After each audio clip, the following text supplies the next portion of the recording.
Today I'm joined by Mitch McCarron from Melbourne United, and we're going to have a bit of a chat about what's going on in the world and how Mitch stays motivated. So welcome, Mitch, and thanks for joining me today. Thanks for having me on, Jodes. It's a pleasure. I haven't seen you for a while, so it's kind of weird to see you this way. I know, I'm not really looking after myself. Quarantine does that. I do like the hat in the background, though. Thanks. It's not mine, but I'll take credit for it now. Take credit for it. So are you locked down right now, Mitch? I am. Essentially, other than going out for exercise and getting food, I'm pretty much full lockdown. Yeah, and that's got to be really weird for an elite athlete to be locked down like that.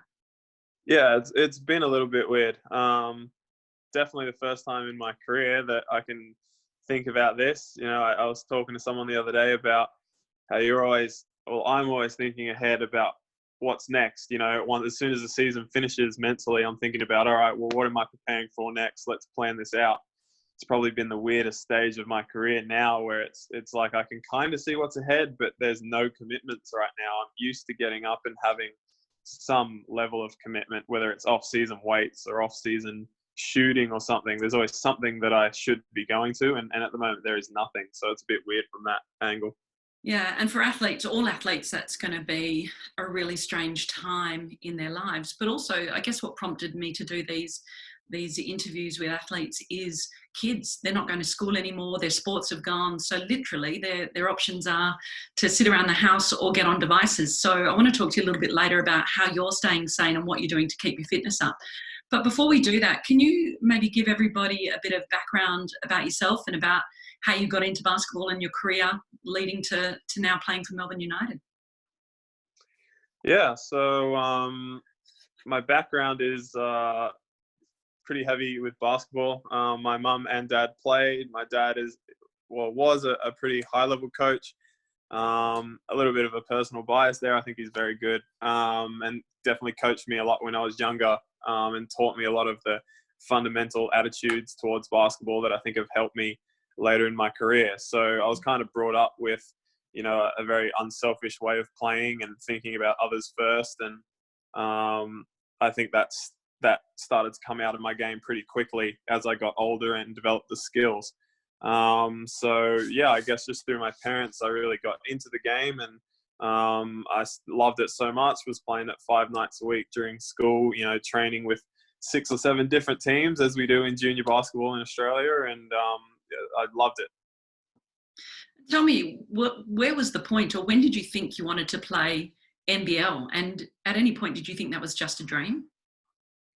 I used to go. I didn't think it was a dream so much as I thought it was really cool. I used to go to the Brisbane Bullets games, and back, like, they had a couple of years where they were really good when they won the championship with Joey Wright, and that team was so fun to watch.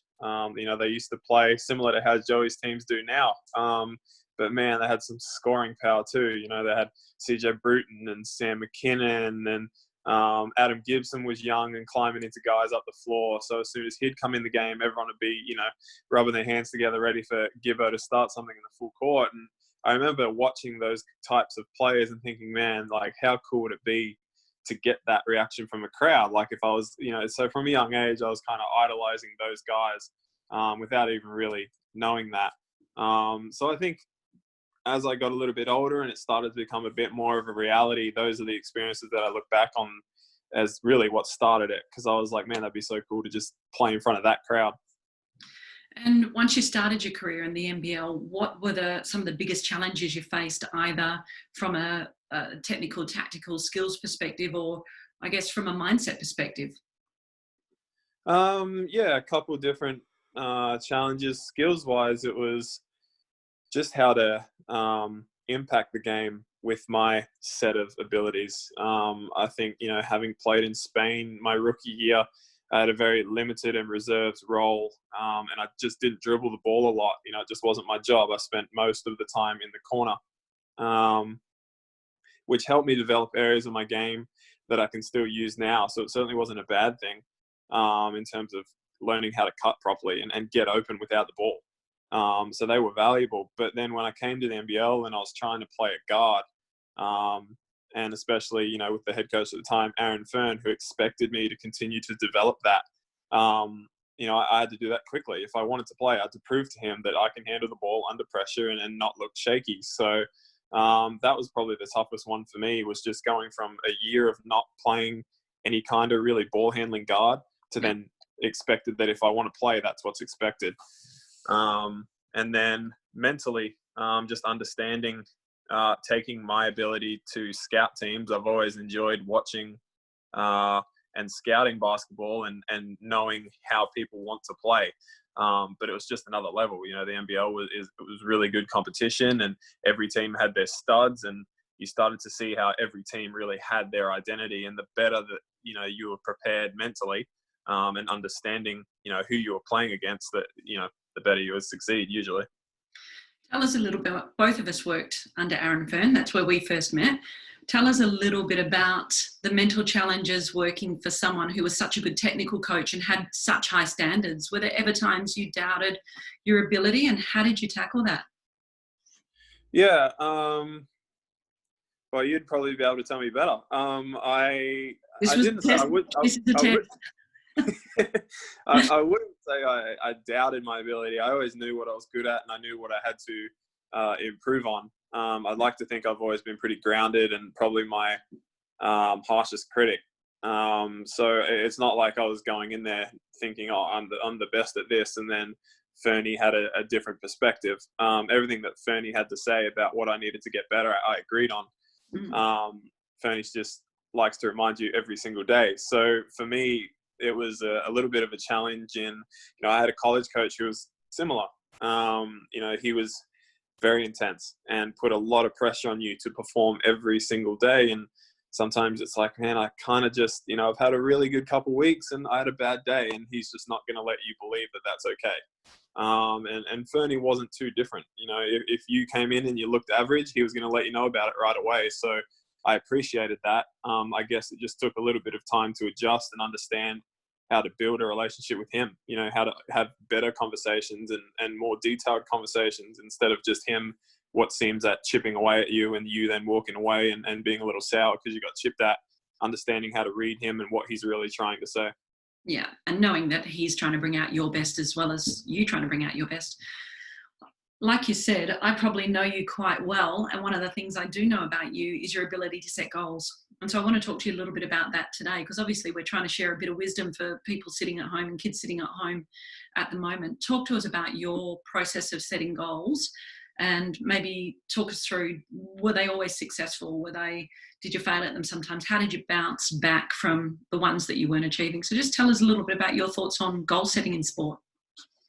Yeah, it's incredibly important. I think, you know, the person that sits here today can say that. Back when I was younger and coming through junior basketball, and you start to make the state teams, and, you know, they do these planning sessions and they talk about the mental side of the game, and you probably just don't buy into it as much. You know, we're young and somewhat immature, and all you think is basketball. You know, you think, oh, if I'm really good at basketball, I'll be a pro. And you ignore that there's just so much more that goes into it. And so to have a long career anyway.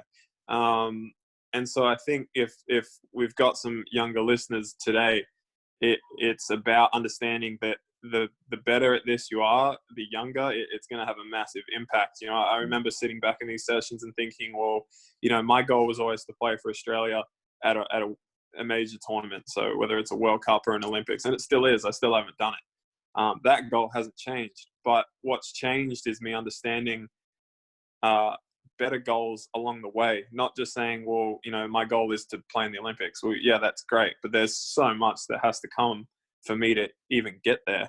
And me not achieving that doesn't mean that I've failed either. There's so much success along the road to possibly having that opportunity. So I think the older that I got and the more effort I put into some goal planning, the better I felt about it all, and understood that it wasn't like a, yes, I succeeded, or, you know, no, I failed. You know, there's so much good that's come, and I don't feel like I've reached my potential yet. So you talk about there's the big goals, the big highlight, I want to go to the Olympic or play in a world champs, that kind of stuff. How do you break that down? Does it come down to doing things daily, or does it come down to just trying to identify what it is? How did you break those goals down? Yeah, well, with the help of people like yourself and various people throughout my career that have, passed on advice about making little small-term goals and making sure that you're not just, when you're learning something new, and I've always struggled with this, I want it done like that. And I get super frustrated. Even this year, I had a really good chat with one of the assistant coaches, and he was talking about a ball handling drill that we were doing, and I was getting super frustrated at myself because I wasn't doing it. And it's the first time that I've ever done it. And he was kind of laughing with me because he's like, I don't know why you were getting so angry, and I'm like, because I just want to get better at it. I was a bit impatient about it. And I felt like that was probably me at an earlier part in my career. I kept evaluating myself on how close am I to wearing a jersey in an Olympics, and if I wasn't close, everything that would hit me in terms of a knockback or I should say, a boundary towards getting there, I'd feel like, oh, maybe I won't get it now. And that was like my instant reaction. Everything that would go well. I make an under-19s team to go to a world championship, and my first thought is, sick, like that can go on my resume towards maybe an Olympics later. It wasn't necessarily living in the moment and understanding this is great for me now, regardless what comes later. So now I have the ability to do that. Just sit in the moment. Sit here every day and sit in the moment and say, well, I'm shooting the ball really well. Last year I had a surgery, and I was concerned about, is that going to impact me? I put a lot of work into just stationary shooting, and after a few months I was shooting the ball at what felt like the best clip I've ever shot it. And whether it was in practice or preseason games, whatever it was, I felt really good about my shot. That's the stuff that will help me make an Olympic team, not me sitting here stressing over whether I'm in the final 12, 2 years out from selection camp. Those little changes have made a big difference. Yeah. One of the last questions, got a couple more for you, is what advice would you give to someone who's watching this and thinking, how do they take their game, no matter where they're at, whether they're just learning to dribble a ball or whether they're starting to enter higher level competitions, how do they take their game to the next level? Yeah, it's a good question. It's a tough question to answer because sometimes you feel that pressure. There's a time that comes where you feel like others are taking a step forward and perhaps you haven't.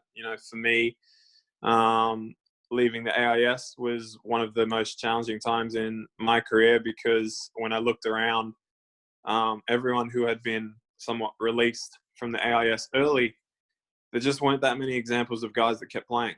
And especially guys that went on to have successful careers. Maybe they played state league, and then I'm not knocking that at all. It's just that's not where I wanted to finish in my career. No. So that was a fear of mine, when I didn't get renewed, and I was sitting there thinking, man, this is a challenging time for me, and I need to get better and quickly. And I think what helped me do that was identifying who am I as a player, and how am I going to make money. When I was in college and not, me, I'm not all about the money, but going through college, my coach constantly reminded me about, you tell me you want to make money from this game. You want to play professionally, and this is what you want to do for a living. Well, you need to do this well, because you're not 7 foot. So you don't have the ability to just be good at this or just be good at that. You have to be good at these things if you want to make money in this world. And so for me, it was becoming a better defender, being a versatile guy. I was never the best shooter.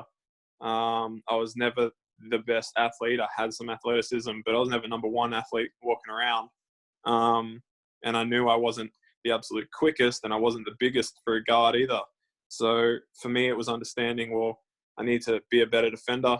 I need to be a great passer, a good teammate, be a leader, and grow in that aspect of the game so that I earned my teammates' trust, I earned my coach's trust. And eventually those things became what I'm now known for. Ironically, looking back at the AIS, the reason I got released was that I couldn't defend and I couldn't shoot. And then I went on to be, a 50% three-point shooter 1 year at college. And for me, that was a massive thing. That's something that I had always aspired to, taking my game to the next level. And I was able to do that by zeroing in on, this is what's going to make me successful. And so do you think playing to your strengths or thinking about your strengths and then developing the other areas of the game is important in building confidence? Definitely, definitely. I'd be lying if I said that like driving back from Canberra to Brisbane, I was confident about my future. I had my doubts for sure. And I was 17, 18, still so young, but I'm sitting there evaluating, can I be a pro? And what fixed that was work, just work and work and work. And like, that's why I'll always be so thankful to my dad. I have always been a hard worker on the floor. But my dad really helped prep me, on the mental side of things, of just understanding, staying in the moment. I say it again because he just said that, the improvement will come. You just have to do the work first. And I talked about being impatient, just letting that go and just saying, you know what, I'm just going to be as good as I can be right now. And I'll just work every day to get better at certain things, and it will come. And I remember a discussion that we've had numerous times, even throughout my pro career, whether it's with Cairns or with Melbourne.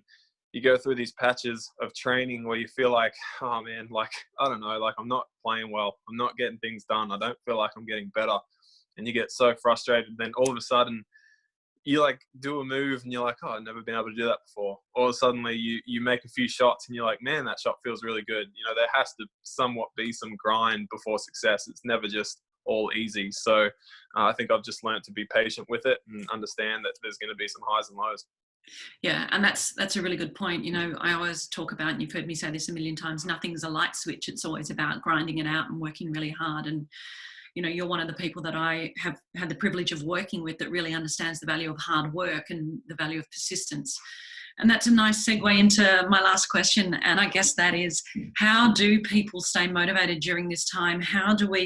What's your one tip, if you've got one, for riding out what could be an unknown period of time, and certainly a period of uncertainty where sport's been taken away and we don't know when it's coming back?